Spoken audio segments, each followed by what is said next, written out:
La Noche Buena sin campana. Roma, noche del 24 de diciembre de 1819. La ciudad se prepara para la Navidad. A lo lejos, las campanas de las iglesias suenan con un ritmo lento, sin prisa, sin urgencia. El sonido recorre las calles empedradas, atraviesa las plazas amplias, se cuela entre los tejados antiguos cubiertos por la humedad del frío. Los habitantes de Roma encienden el fuego, prenden velas, preparan pan y vino. Los niños son estrechados contra el pecho de sus madres. Las familias murmuran oraciones, convencidas de que esta noche Dios descenderá a la tierra. Pero hay un lugar donde las campanas de Navidad no llegan. Una habitación pequeña y húmeda, escondida en el borde de la ciudad. Sin emblemas, sin banderas, sin ningún signo que indique que alguna vez perteneció a la realeza.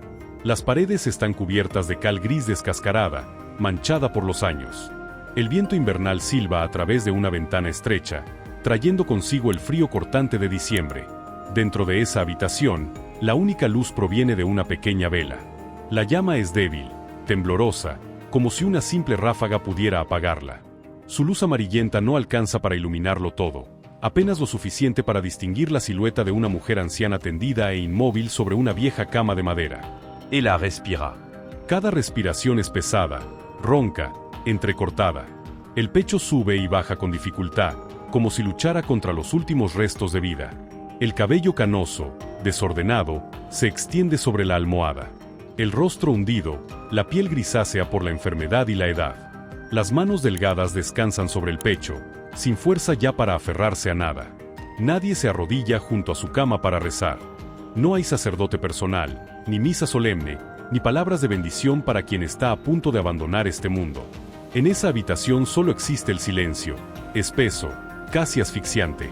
Afuera, Roma celebra la Navidad. Aquí dentro, la muerte está muy cerca. La anciana abre los ojos lentamente. Su mirada es opaca, como si ya no distinguiera entre el presente y los recuerdos. En esos ojos no hay miedo, tampoco esperanza. Solo un cansancio profundo, el cansancio de alguien que ha vivido demasiado y ha perdido demasiado. Murmura, con una voz ronca, casi inaudible. No queda trono. No quedan súbditos. No queda España. Las palabras caen en la habitación fría, sin respuesta. En algún rincón lejano de su memoria, ella vivió entre salones iluminados. Caminó sobre suelos de mármol, donde cientos de cortesanos inclinaban la cabeza a su paso. Fue llamada por los títulos más altos que una mujer podía ostentar. Pero esta noche, en la noche de Navidad, ella es solo una exiliada. No hay golpes en la puerta anunciando a un mensajero real. No hay comunicados desde Madrid. No hay palabras de interés de quienes alguna vez la llamaron majestad. Solo hay un criado anciano, de pie en un rincón. No se atreve a acercarse demasiado, no sabe qué hacer salvo esperar. Para él, esta es simplemente la última tarea, vigilar a una mujer que agoniza. Nadie en esa habitación menciona la Navidad. No hay árbol. No hay villancicos. No hay deseos de paz para la humanidad. Solo la pequeña vela, una luz frágil que sustituye a todas las coronas que alguna vez reposaron sobre la cabeza de esa mujer. Si alguien entrara en esta habitación sin conocer su pasado, jamás imaginaría que la mujer que yace allí fue una vez reina de España. Una mujer que sostuvo en sus manos un poder capaz de cambiar el destino de un reino entero. Una mujer que fue amada y odiada aún más.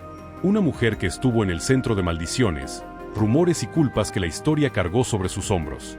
Y ahora, está a punto de morir en la noche de Navidad, sin trono, sin patria.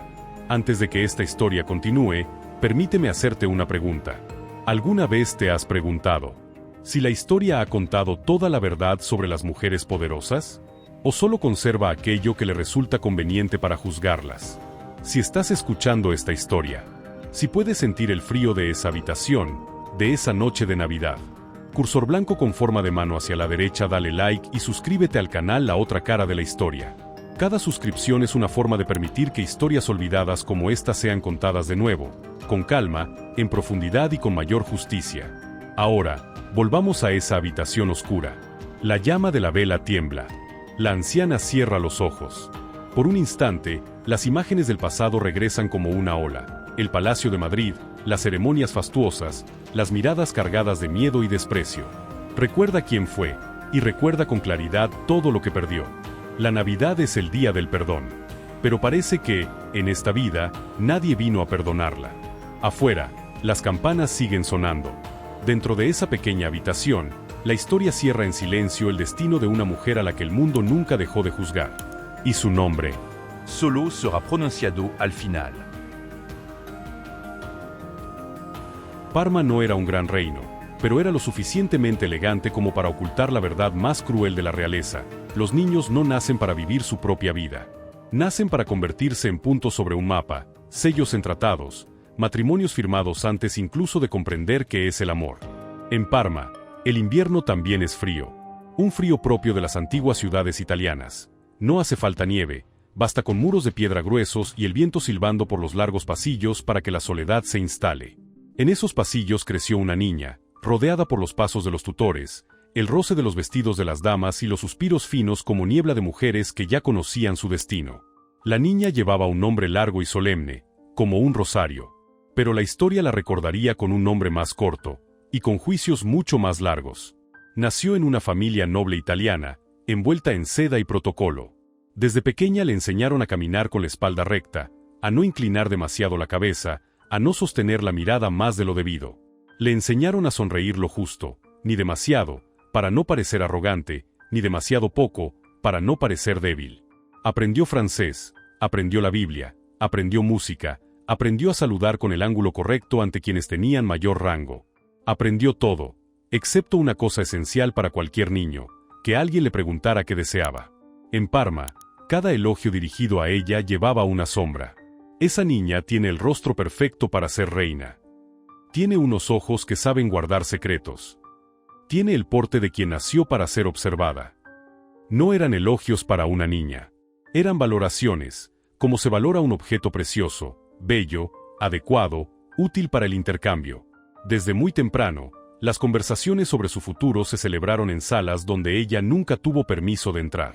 Hombres con capas hablaban en voz baja. Mapas extendidos sobre mesas. Cartas selladas con cera roja. Y en algún rincón, su nombre escrito como una simple anotación. Nadie se lo dijo directamente. Pero ella lo sintió. Lo sintió en el silencio prolongado de su madre cuando la miraba. En la forma en que las damas dejaban de sonreír al verla entrar. En la mirada de sus tutores, una mirada de compasión, pero también de preparación para la última lección: tu vida no te pertenece. Su matrimonio fue decidido muy pronto, no mediante una propuesta, sino mediante cálculos.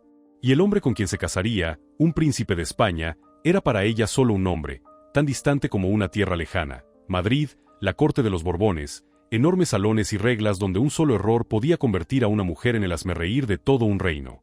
De Parma a España, la distancia no era solo un camino, era un abismo. El día de su partida, el cielo estaba gris. No el gris triste de la lluvia, sino el gris del silencio. Los carruajes esperaban frente al palacio. Los criados se movían con precisión, como en un ritual ensayado cientos de veces. Todos estaban ocupados. Solo ella estaba vacía. Salió con un abrigo grueso, el cuello de piel rozándole el mentón, frío. Su madre la abrazó brevemente, como si temiera que un abrazo más largo la hiciera incapaz de soltarla. Su padre permaneció firme, con la serenidad de quien siempre antepone los intereses a los sentimientos. Dijo unas palabras de bendición, más propias de despedir a un embajador que a una hija. Ella miró Parma por última vez, los tejados, las torres, las calles estrechas. Todo se alejaba como un cuadro enrollado. No lloró. No porque fuera fuerte, sino porque le habían enseñado que las lágrimas no eran algo que la realeza debía mostrar en público. Y así se fue. Una princesa italiana, dejando su tierra como un regalo cuidadosamente envuelto, enviado a otra monarquía. El matrimonio con Carlos no tuvo amor, ni lo necesitaba. Nadie le preguntó si lo quería. Solo si podía dar hijos, si podía aportar estabilidad, si podía mantener la apariencia de la corte. Y ella aprendió a asentir. A veces, asentir es la primera habilidad de una reina. Carlos no era un tirano cruel. Pero la bondad de un hombre real suele ser una bondad condicionada. Cumplía con el deber, con el protocolo, con su papel. Y eso era lo que más la helaba. Porque esa corrección nunca tocó su corazón, solo la superficie que la corte exigía. El día de la boda, vestido blanco, corona brillando bajo las velas, bendiciones sonando como olas. La miraban, no como a una mujer, sino como a un símbolo, alianza, sangre, futuro. Ella permanecía allí, envuelta en telas y joyas como en una armadura. Sus manos, frías dentro de los guantes. Al alzar la vista, vio cientos de rostros, cientos de miradas. Algunas admiraban, otras calculaban, otras sonreían con desprecio. Y en ese instante, mientras las oraciones resonaban a su alrededor, comprendió algo. Desde ese día, todo sería de ellos, no de ella. El matrimonio no abrió una puerta a la felicidad. Cerró una, y la cerró desde afuera. Madrid la recibió con muros inmensos y un frío vacío. El Palacio Real de España no se parecía a Parma. Parma era belleza contenida, suficiente para respirar. Madrid era distinto, vasto, elevado, severo. Pasillos interminables. Salones tan grandes que el sonido de los tacones parecía el eco de alguien perdido en una catedral. Aquí la llamaban reina. Pero el título no traía calidez. Traía miradas de evaluación, murmullos tras los abanicos, reverencias correctas pero duras como acero. La nobleza española no aceptó fácilmente a una princesa italiana. Para ellos, ella era una extranjera. Alguien de una Parma pequeña, con acento distinto, gestos distintos, sonrisa distinta. Observaban cada detalle, si su vestido era adecuado, si su español sonaba lo bastante real, si sabía cuándo callar. Y no solo observaban, esperaban su error. Porque en la corte, el error de una mujer nunca es solo un error. Es una prueba para condenar toda una vida. Ella sentía ese desprecio como se siente el frío de la piedra bajo los pies. No golpea de inmediato, pero penetra, persistente, hasta los huesos. Estaba en los banquetes cuando la risa se detenía un segundo de más. En las audiencias cuando alguien la miraba y luego apartaba la vista, como si evitara tocar algo ajeno. En las fórmulas correctas, vacías. El palacio era enorme, pero no había ningún rincón verdaderamente suyo. Su habitación estaba decorada con cortinas lujosas, pinturas antiguas y muebles tallados. Pero todo era fachada. De noche, cuando las velas se apagaban y los pasos de los criados se alejaban, ella se quedaba escuchando el viento golpear las ventanas. Escuchaba su propia respiración. Y veía con claridad dolorosa. Una mujer puede estar en el centro de un palacio y aún así estar tan sola como en una caja cerrada. Comprendió entonces que la reina no es la mujer más amada del reino. Es la mujer más observada. En esos primeros años, tuvo que aprender a sobrevivir. Aprender a sonreír a quienes la despreciaban. Aprender a hablar con dulzura a quienes esperaban verla caer. Aprender a callar ante historias que no se le permitía comentar. Pero el silencio también tiene un precio. Cada noche, después de ceremonias, banquetes y miradas, ella alzaba la vista hacia el techo alto y se preguntaba, si desapareciera, ¿alguien sufriría? ¿O simplemente colocarían otra pieza? Extrañaba Parma. Sus calles pequeñas. El cielo de su tierra. Extrañaba ser llamada por su nombre sin títulos. Pero esa nostalgia no podía mostrarse. En el Palacio de Madrid, añorar también era una forma de debilidad, y la debilidad era algo que podían usar para aplastarte. Así que se endureció. Comprendió que si permanecía inmóvil como un adorno, sería devorada. Necesitaba un lugar, una voz, poder, al menos el suficiente para no convertirse en víctima. Y fue allí, en esos años fríos, donde se sembró la semilla de la tragedia. Una semilla que haría que toda España la maldijera. Una semilla que convertiría su nombre en objeto de rumores venenosos. Una semilla que haría que la mujer agonizando en la noche de Navidad de 18-19 terminara muriendo en el silencio del exilio. Porque a veces, lo más cruel no es ser odiada, sino ser odiada hasta el punto de que nadie quiera entender por qué te convertiste en lo que fuiste. La soledad no mató a María Luisa de Parma de inmediato. La volvió lúcida. En los primeros años en Madrid, cuando aún era vista como una reina extranjera, María Luisa comprendió una verdad que muy pocas mujeres en el palacio se atrevían a admitir. En esta corte, si ella no tenía poder, la aplastarían. No con espadas, sino con miradas, con susurros, con un olvido deliberado. Y entonces empezó a cambiar. Sin ruido, sin anuncios, sin un desafío directo. No tenía poder oficial, pero tenía tiempo, presencia y cercanía con el rey. Carlos no era un hombre fuerte en el sentido político. No era cruel, no era ambicioso, no deseaba dejar huella. Le gustaba más la casa que el debate, más el protocolo que las decisiones, más que otros cargaran con la responsabilidad por él. Y precisamente esa debilidad abrió un vacío al que María Luisa, día tras día, poco a poco, fue entrando. Al principio, eran solo sugerencias pequeñas. Luego, opiniones que convendría considerar. Después, decisiones que se tomaban, y nadie recordaba con claridad desde cuándo. Aprendió a escuchar a los ministros, a leer sus expresiones, a reconocer quién decía la verdad y quién decía lo que creía que el rey quería oír. No necesitaba aparecer ante el público para gobernar. Solo tenía que susurrar en el momento adecuado, insistir en el punto justo y callar cuando era necesario. La corte empezó a cambiar, no por decretos, sino por costumbre. Los funcionarios se acostumbraron a presentar los asuntos ante la reina. Se acostumbraron a esperar su reacción. Se acostumbraron a entender que, si María Luisa no estaba de acuerdo, ese asunto no llegaría a ninguna parte. Y eso los asustaba. Nadie teme a una reina obediente. La gente solo teme a una reina que sabe lo que hace. María Luisa no quería ser una marioneta.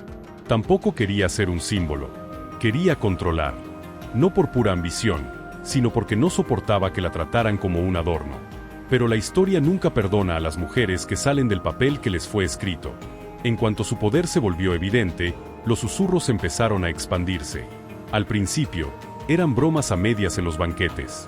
La reina habla por el rey. En la corte gobiernan dos, pero solo uno decide. Luego, esas frases se volvieron más venenosas. Se repetían fuera del palacio, en las tabernas, en las plazas. Llegaron a oídos del pueblo, y allí cambiaron de forma. La gente no quería creer que un hombre rey pudiera dejarse manejar por su esposa, pero estaba muy dispuesta a creer que una mujer lo manipulaba todo.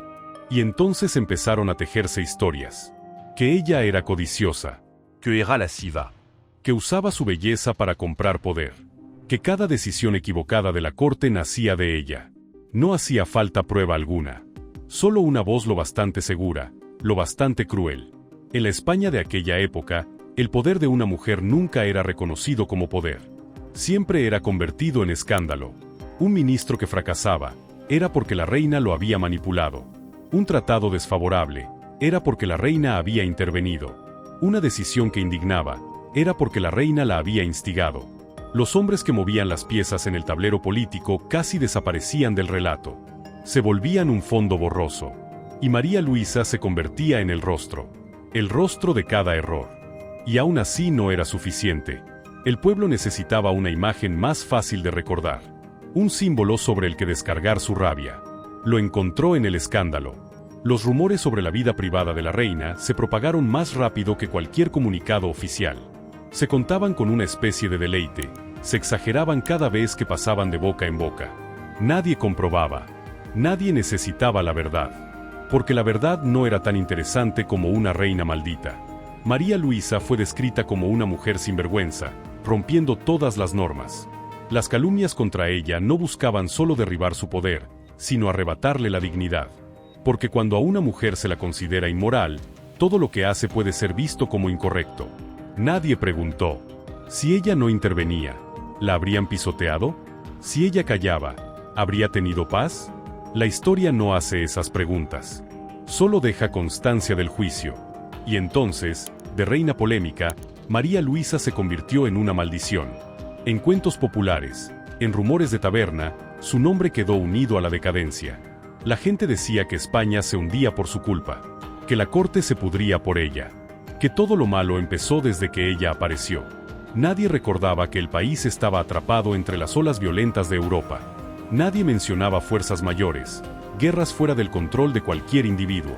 Era mucho más fácil cargarlo todo sobre los hombros de una mujer. María Luisa, de princesa italiana enviada como regalo político, se convirtió ahora en la culpable de toda una monarquía.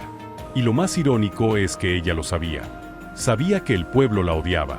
Sabía que su nombre era maldecido allá afuera. Oía esos susurros filtrarse hacia el palacio, por más que intentaran ocultarlos. Comprendía que ya no tenía marcha atrás. Pero en vez de derrumbarse, se endureció más. Porque cuando a alguien lo odian hasta el punto de no poder salvarse, ya no queda motivación para complacer a nadie. Hay una verdad que muy pocos se atreven a admitir. María Luisa no fue la única causa de la decadencia, pero fue la única a la que se nombró. Se convirtió en el espejo donde el pueblo volcaba su frustración. en la historia que la gente contaba cuando necesitaba a alguien detestable, en el ejemplo de lo que ocurre cuando una mujer se aleja demasiado del lugar que la sociedad le permite. Una mujer poderosa siempre es castigada con más dureza que un hombre. No porque se equivoque más, sino porque no se le permite actuar. Y desde ese momento, el destino de María Luisa quedó casi sellado. Cuando a alguien lo consideran una maldición, nunca será llorado. Cuando alguien se convierte en símbolo de todos los pecados, su muerte es solo un detalle. Sin luto nacional. Sin lágrimas, sin oraciones. Solo queda el silencio que la historia reserva para las mujeres a las que ya ha usado. En los años siguientes, cuando el poder cambió de manos, cuando el trono tembló, cuando el exilio ya esperaba por delante, nadie pensó en proteger a María Luisa. Porque en la mente del pueblo, ella ya estaba muerta desde hacía tiempo, muerta como un símbolo maldito. Y eso es lo que hace que la Nochebuena de 1819 sea tan helada. Una mujer odiada por todo un reino. Morirá como si jamás hubiera existido. El poder de María Luisa de Parma no desapareció en una sola mañana, ni se derrumbó por un único decreto. Se deshizo como el hielo bajo el sol de primavera, lento, silencioso, pero irreversible. Ella creyó que ya estaba acostumbrada al odio, pero nunca se preparó para el momento en que el poder se volvió inútil. En aquella Europa, ya no había paciencia para las monarquías envejecidas. Las máquinas de guerra avanzaban, arrastrando incluso tronos que parecían intocables. Las noticias del exterior que llegaban a Madrid ya no eran sobre ceremonias o matrimonios, sino sobre nombres que dejaban a la corte en silencio, ejércitos, invasiones, acuerdos firmados a espaldas de reinos débiles. María Luisa sintió ese cambio en el aire del palacio. Los pasillos seguían siendo tan largos como siempre, pero ya no tenían el sonido apresurado de quienes venían a buscarla para pedir instrucciones. Las salas que antes permanecían iluminadas hasta tarde se oscurecían más temprano. Las conversaciones se detenían cuando ella entraba, no por respeto, sino porque la gente ya no estaba segura de si ella seguía siendo quien decidía. Y cuando las personas empiezan a dudar de tu poder, ya te han abandonado por dentro mucho antes de que tú lo notes. Los rostros conocidos fueron desapareciendo de la corte. Algunos pidieron retirarse. A otros los destinaron a otro lugar. Otros simplemente callaron. María Luisa se dio cuenta de que estaba de pie en una sala enorme, mientras las sillas a su alrededor quedaban vacías una tras otra. Nadie le dijo de frente que todo había terminado. La corte nunca le quita el poder a una reina con palabras. Lo hace con indiferencia. Las decisiones ya no llegaban a su mesa. Los asuntos se resolvían sin pedirle opinión. Y el rey, el hombre que antes se apoyaba en su presencia, también se volvió distante, como si él mismo estuviera siendo arrastrado por una corriente que no controlaba. María Luisa entendió algo doloroso. Su poder existía porque el sistema la necesitaba. Cuando el sistema tembló, ella se convirtió en una carga. Y cuando una mujer poderosa se vuelve una carga, la historia no duda en eliminarla. No hubo un ritual de caída. No hubo un momento grandioso. Solo despedidas silenciosas. El día que dejó España no se pareció en nada al día en que llegó. No hubo larga comitiva. No hubo vítores. No hubo vestidos deslumbrantes. No hubo una corona ajustada bajo la luz de las velas. Solo equipajes hechos a toda prisa. Solo habitaciones vaciándose. Solo el frío recorriéndole la espalda cuando comprendió, nadie intentaba retenerla. Madrid, la ciudad que la despreció, la temió, la maldijo, respiró aliviada cuando ella se fue. Nadie lloró. Nadie la despidió. La puerta del palacio se cerró tras ella sin necesidad de mirar atrás. Y por primera vez en muchos años, María Luisa ya no era reina. Pero lo más terrible era esto. Tampoco era ya enemiga. Era solo alguien borrada del futuro del país. El exilio no es como la gente lo imagina. No es caminar bajo la lluvia, ni lágrimas dramáticas. El exilio es encogerse. Encogerse el espacio de vida. Encogerse la voz. Encogerse la propia importancia. De los salones de techos altos de Madrid, María Luisa pasó a cuartos estrechos. De banquetes con cientos de invitados, a sentarse frente a unas pocas caras cansadas. De paredes llenas de retratos de antepasados, a paredes vacías, donde nadie sabía quién había sido ella. Ya no había rituales matutinos. Ya no había agenda de audiencias. Ya no había nadie esperando que ella tomara decisiones. Cada día era igual al anterior, largo y mudo. Y en esa repetición, María Luisa empezó a sentir con mayor claridad el precio del poder. Cuando lo pierdes, pierdes también la identidad. En Madrid, era la mujer a la que odiaban. En el exilio, era la mujer que nadie necesitaba recordar. Ya nadie hablaba de ella. Ya nadie contaba historias crueles. La maldición, aquello que la había convertido en centro de todo, también desapareció. Porque la maldición solo se reserva para quien aún tiene influencia. Y ella ya no la tenía. Esa muerte social llegó mucho antes que la muerte física. En las largas noches en tierra ajena, María Luisa se despertaba por el frío. No el frío del invierno, sino el frío de no pertenecer a ningún lugar. Parma quedaba demasiado lejos. España había cerrado la puerta. Europa se movía sin detenerse, y no había sitio para una reina caída. Empezó a extrañar Madrid de una manera extraña. No extrañaba el odio. Extrañaba sentirse parte del centro de algo, aunque fuese el centro del desprecio. Porque ser odiada es mejor que ser olvidada. Pero la historia no le dio esa elección. El exilio era una condena sin fecha de final. Nadie le dijo que volvería. Y en el fondo, ella lo comprendió, no habría regreso. Una vez convertida en símbolo del error, una vez borrada del relato oficial, todos los caminos se cerraban. María Luisa dejó de escribir cartas pidiendo que le devolvieran el honor. Dejó de discutir. Dejó de intentar demostrar nada. Estaba cansada. Cansada de cargar la culpa de toda una dinastía. Cansada de vivir demasiado tiempo bajo miradas que juzgan. Cansada de saber que, por muchos años más que viviera, la historia no cambiaría el final que le había reservado. Y desde ese cansancio, la muerte empezó a acercarse. Sin ruido. Sin aviso. Llegó con la enfermedad, con dolores sordos, con noches sin sueño. Llegó en una habitación pequeña, donde ya no quedaba rastro de realeza. Llegó cuando María Luisa ya se había acostumbrado a no ser esperada. Cuando yacía allí, los recuerdos de Madrid ya no eran afilados. Se volvían borrosos, como cuadros colgados demasiado tiempo en la sombra. El palacio que alguna vez fue inmenso quedaba reducido a un lujo irreal. Lo único que permanecía claro era el silencio. El silencio de una mujer a la que un reino entero maldijo y que ahora nadie recordaba.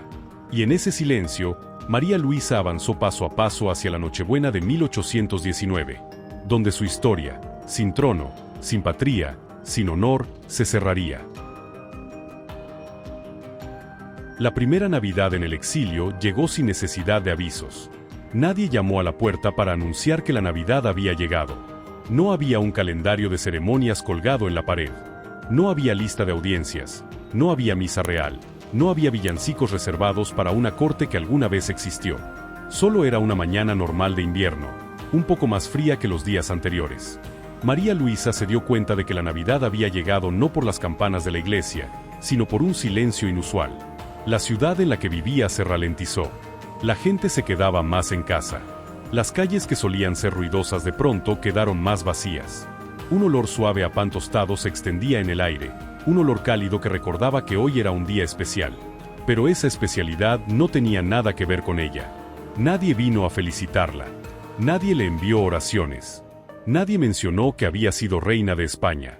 Ella se sentó en la habitación pequeña, se echó encima una capa vieja y miró la vela que ardía lentamente sobre la mesa. No era una vela preparada para la Navidad, solo era una vela para luchar contra la oscuridad del invierno. Esa luz débil no era suficiente para calentar, pero tampoco se apagaba del todo. La primera Navidad sin trono pasó así, sin lágrimas, sin indignación, solo con una sensación extraña, como si le hubieran arrancado una parte del tiempo sin avisar. María Luisa comprendió que, a partir de entonces, la Navidad ya no sería su día. En los años siguientes, la Navidad volvió, puntual, como un recordatorio cruel. Cada año, el invierno llegaba antes dentro de su cuerpo. No por el clima, sino porque la edad y la enfermedad empezaron a roer las fuerzas que quedaban. Los dolores aparecían con más frecuencia, duraban más. Las manos que antes estaban acostumbradas a anillos y guantes de seda ahora, temblaban ligeramente al sostener una taza de agua caliente. Cada año, la habitación parecía hacerse más pequeña. No porque las paredes se movieran, sino porque su mundo se encogía. La gente conocida moría o se marchaba. Los lazos con el pasado se cortaban hilo por hilo. Las cartas llegaban cada vez menos.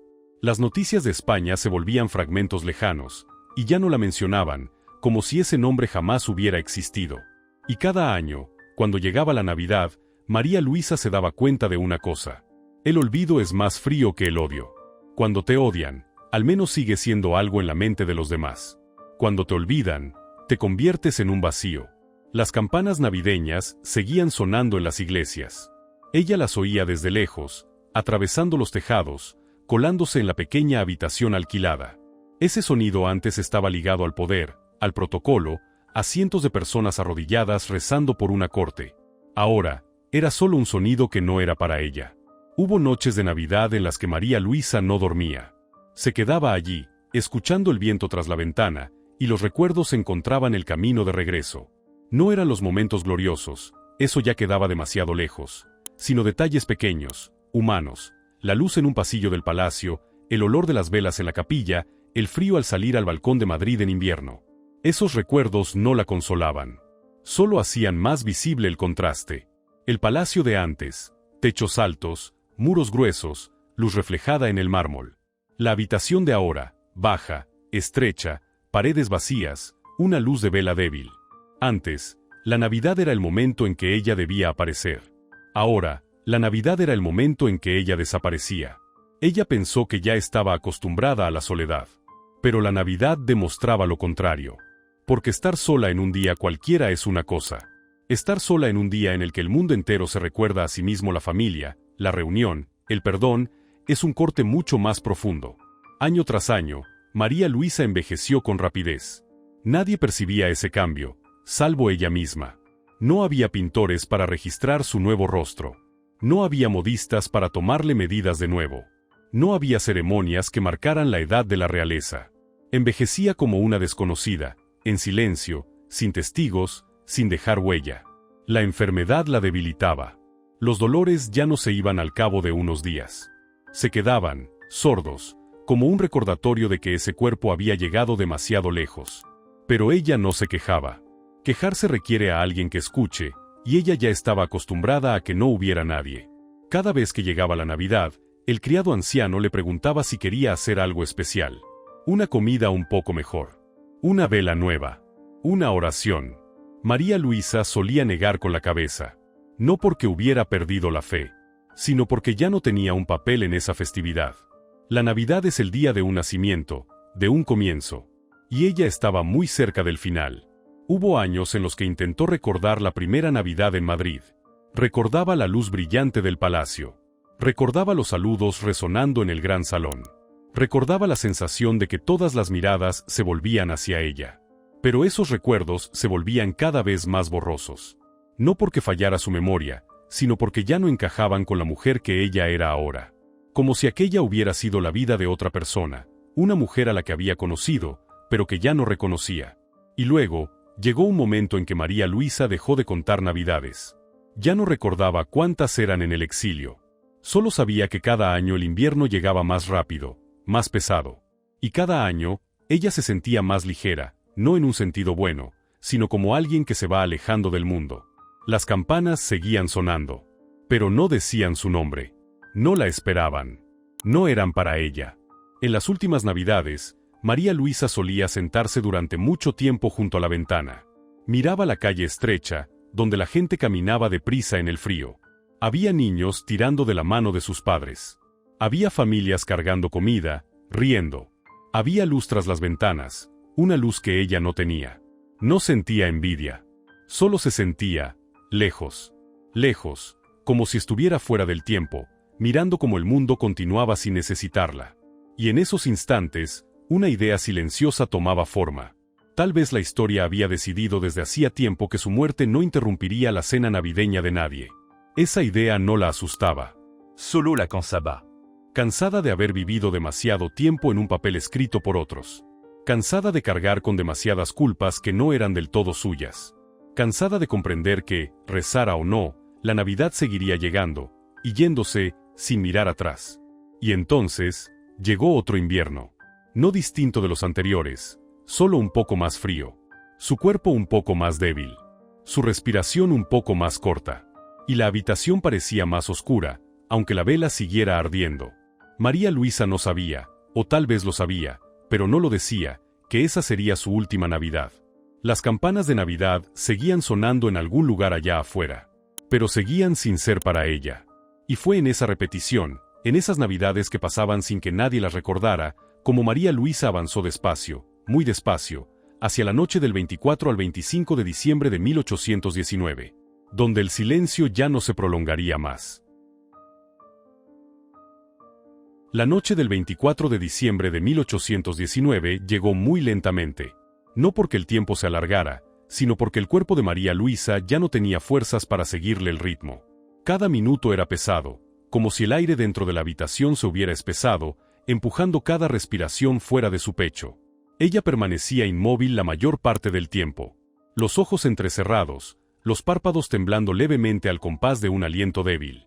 La respiración ya no era regular, a veces larga, a veces cortada, como si el propio cuerpo dudara entre continuar o detenerse. El criado anciano estaba cerca de la cama, en silencio. No se atrevía a tocarla demasiado, solo ajustaba la manta cuando hacía falta, dejaba un vaso de agua cerca de su mano y volvía a apartarse. En aquella habitación, cada movimiento se reducía al mínimo, como si temieran que cualquier ruido pudiera romper el instante frágil que quedaba. María Luisa ya no distinguía con claridad el día y la noche. Su conciencia flotaba sin orden. Los recuerdos aparecían y desaparecían como fragmentos reflejados sobre el agua. A ratos, creía estar en Madrid, en un pasillo largo, con la luz reflejada en el mármol. A ratos, veía de nuevo el peso de su vestido de novia sobre los hombros, los susurros de los cortesanos, las miradas inquisidoras. Y luego, todo se desvanecía. Esas imágenes ya no dolían como antes. Eran pálidas, sin nitidez, como si pertenecieran a otra vida, no a esta, no a la mujer que yacía allí. Ella no intentaba aferrarse a los recuerdos. Tampoco intentaba expulsarlos. Llegaban y se iban, igual que la respiración. Afuera, Roma empezaba a cambiar. Cuando caía la tarde, la ciudad adoptaba otro ritmo. La gente volvía a casa más temprano. Las luces aparecían tras las ventanas. Las calles estrechas se animaban por un momento y luego se apagaban. El aire traía olor a pan horneado, vino y espera. La Nochebuena se acercaba. Las campanas de la iglesia sonaban desde lejos, no demasiado fuertes, no demasiado cerca, lo justo para saber que el mundo exterior seguía avanzando. Cada campanada regresaba como un pulso constante, en total contraste con la respiración desordenada dentro de la habitación. Dentro, nada cambiaba. No había flores. No había luces nuevas. No había señales de que esa fuese una noche especial. No llegaba ningún mensajero de España. No llegaba ninguna carta. No llegaba ni siquiera una pregunta de cortesía. La corte que María Luisa había influido ya no se acordaba de ella, ni siquiera en su último momento. Si alguien preguntara, ¿esperaba ella algo? La respuesta, probablemente, sería no. Había dejado de esperar hacía mucho tiempo. Cuando el 24 se convirtió en 25 de diciembre, la habitación quedó aún más silenciosa. La vela ardía baja, la mecha se curvaba, la luz parpadeaba. El criado anciano tuvo que cambiar la vela, pero lo hizo muy despacio, casi conteniendo el aliento. La nueva luz no era mucho más brillante. Solo alargaba un poco más esa presencia frágil de lo humano dentro de la habitación. María Luisa abrió los ojos. No los abrió del todo, solo los entreabrió, lo justo para ver la luz débil y la sombra del criado. Su mirada ya no enfocaba. Pero en ese instante breve, hubo algo extraño, como si intentara reconocer dónde estaba. Los labios resecos se movieron apenas. No formaron palabras. No formaron frases. No hubo últimas voluntades. Tal vez quería decir algo. O tal vez, ya no quedaba nada que decir. Porque si su vida fue una cadena de palabras torcidas, mal interpretadas, entonces el silencio en ese momento era lo único que no podía ser manipulado. El criado se inclinó un poco más, intentando escuchar. Pero solo oyó una exhalación muy tenue, salir de su pecho. Y esa exhalación ya no volvió. No hubo un momento dramático. No hubo un grito. No hubo un último movimiento. Solo una pausa. Una pausa más larga de lo normal. El criado esperó un poco, como para estar seguro. Y entonces entendió. María Luisa de Parma había muerto. No sonaron campanas en palacio para anunciarlo. No se preparó un luto nacional. No hubo comunicado solemne. Solo una anciana inmóvil en una habitación pequeña, justo en la noche de Navidad. Afuera, las campanas navideñas seguían sonando. La gente se arrodillaba en las iglesias. Rezaban por el nacimiento, por la vida, por un nuevo comienzo. Se intercambiaban deseos de paz sin saber que, en ese mismo instante, una reina que había gobernado España abandonaba el mundo sin que nadie de su antigua monarquía estuviera presente. Nadie puso un sello sobre esa muerte. Nadie la llamó por su título. Ella no murió como reina. Murió como una desconocida. Después, todo ocurrió muy rápido. La habitación se ordenó. El cuerpo fue preparado con un ritual mínimo. Sin vestidos reales. Sin joyas. Sin señales de que aquella mujer hubiera estado alguna vez en la cima del poder europeo. Si alguien la mirara, solo vería a una anciana delgada, común. Nada sugeriría que fue el centro de maldiciones, escándalos y polémicas durante décadas. La muerte hizo lo que la vida no logró, arrancarle por completo el papel que la sociedad le había impuesto. Ya no quedaba la reina maldita. Ya no quedaba la manipuladora de la corte. Ya no quedaba símbolo de decadencia. Solo quedaba una persona. La Nochebuena continuó. Roma siguió celebrando. España siguió existiendo sin necesitarla. La historia siguió moviéndose, sin detenerse para anotar que una reina había muerto en silencio. Y tal vez esa fue la última tragedia de María Luisa. No fue ser odiada. No fue ser acusada. Fue irse sin que nadie considerara necesario presenciarlo. Una reina muere como una desconocida. Esa frase no necesita escribirse en una crónica, porque ocurrió, silenciosa, completa e irreversible. La Navidad es el día del nacimiento. Pero para María Luisa, se convirtió en el día en que las últimas huellas de ella desaparecieron del mundo. Y desde ese instante, la historia guardó silencio. Después de su muerte, el mundo no se detuvo. No hubo ningún instante de pausa para marcar que un capítulo se había cerrado. No sonaron campanas en el Palacio de Madrid. No hubo bandera a media asta. No hubo una procesión de gente vestida de negro cruzando en silencio las plazas. No se celebró ninguna misa solemne para rezar por el alma de una reina que alguna vez se sentó en el trono de España. La muerte de María Luisa pasó como una noticia innecesaria. En Roma, solo se registró que una mujer mayor murió en la noche de Navidad. Nadie preguntó quién había sido antes. Nadie sintió que fuera necesario saberlo. Porque la historia solo siente curiosidad por quienes todavía tienen capacidad de influir, y ella ya no la tenía. En Madrid, donde su nombre había sacudido durante años, el silencio lo cubrió todo. No era el silencio del duelo, sino el silencio del alivio. Como si una sombra larga por fin desapareciera de la pared del pasado. Nadie quería despertar esa imagen. Nadie quería mencionarla en un momento en que la corte intentaba reescribir su propio relato. Sin luto nacional. Sin un comunicado oficial con palabras solemnes. Sin que se pronunciara la palabra falleció con honores. Su muerte no fue vista como un acontecimiento. Fue solo el final lógico de un hombre que había causado demasiadas molestias. La historia, cuando no quiere compasión, elige la simplificación. María Luisa no fue recordada como una persona. Fue recordada como una etiqueta. Una figura. Un ejemplo conveniente para todos los errores. En los libros, en los relatos transmitidos de boca en boca, existía como una historia de advertencia, no para comprender, sino para juzgar. La mencionaban por sus escándalos. Hablaban de su poder con tono amargo. Contaban sus decisiones políticas con ironía. Relataban su vida privada con deleite. Esas historias son fáciles de recordar. No necesitan contexto. No obligan a hacer preguntas. Y por eso sobreviven más que la verdad. Nadie cuenta que una vez fue una joven que dejó su tierra sin tener derecho a negarse. Nadie cuenta que entró en una corte que ya estaba preparada para despreciarla. Nadie cuenta que eligió el poder como una forma de defensa, no como una sed de dominación. La historia no tiene lugar para los ¿y sí? Solo conserva la conclusión. Lo más terrible no es que la historia hablara mal de María Luisa. Lo más terrible es que la historia no vio necesario contarlo todo. Nadie habló de los años de exilio, cuando ya nadie la temía y nadie la odiaba. Nadie habló de las habitaciones pequeñas, de los inviernos largos, de los dolores sin testigos. Nadie habló de cómo envejecía día tras día en el olvido. Y, por supuesto, nadie habló de sus navidades. Nadie mencionó que murió precisamente en la noche de Navidad. Nadie sintió la necesidad de detenerse en ese detalle. Porque la Navidad es el día de la luz, de la esperanza, del renacimiento. Y a la historia no le gusta poner esas imágenes junto a una mujer a la que ya decidió condenar. La Navidad en su historia volvería todo demasiado humano. Por eso, Ese detalle fue omitido. Su muerte fue arrancada del contexto. La fecha se volvió irrelevante. La Nochebuena, con toda su carga simbólica, desapareció del relato. Cuando a alguien se le recuerda solo por el escándalo, nunca se le permite envejecer, debilitarse o sentirse solo.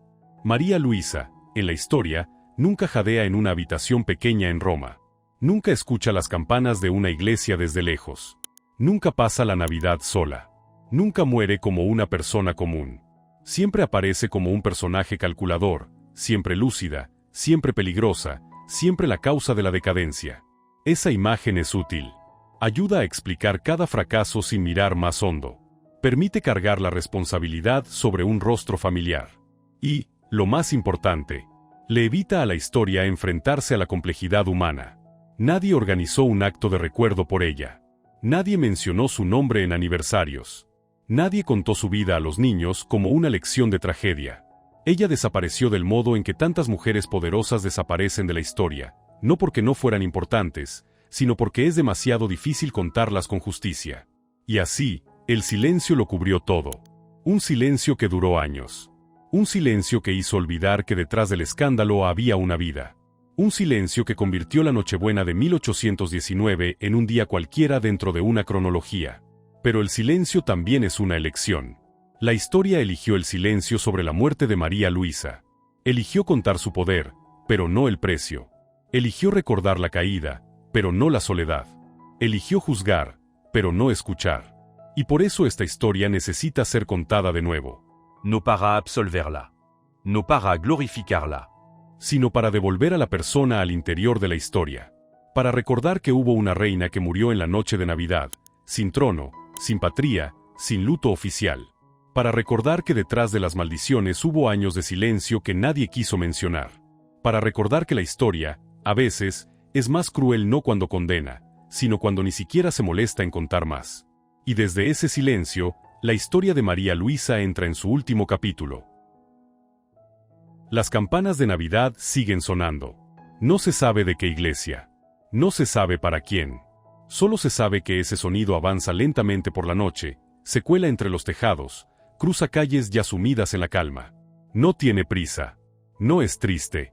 Suena igual que la Navidad ha sonado durante siglos, constante, serena, indiferente al destino de una persona en particular. Y precisamente en esa serenidad, aparece la pregunta. ¿Merecía ella ser odiada de esa manera? ¿Merecía que un reino entero descargara sobre ella toda su frustración, sus derrotas, los errores de una época? ¿Merecía que su nombre se convirtiera en símbolo de decadencia, mientras tantas decisiones fueron tomadas por hombres cuyos nombres nunca se mencionaron? ¿O, más simple aún, solo fue la persona más conveniente para culpar?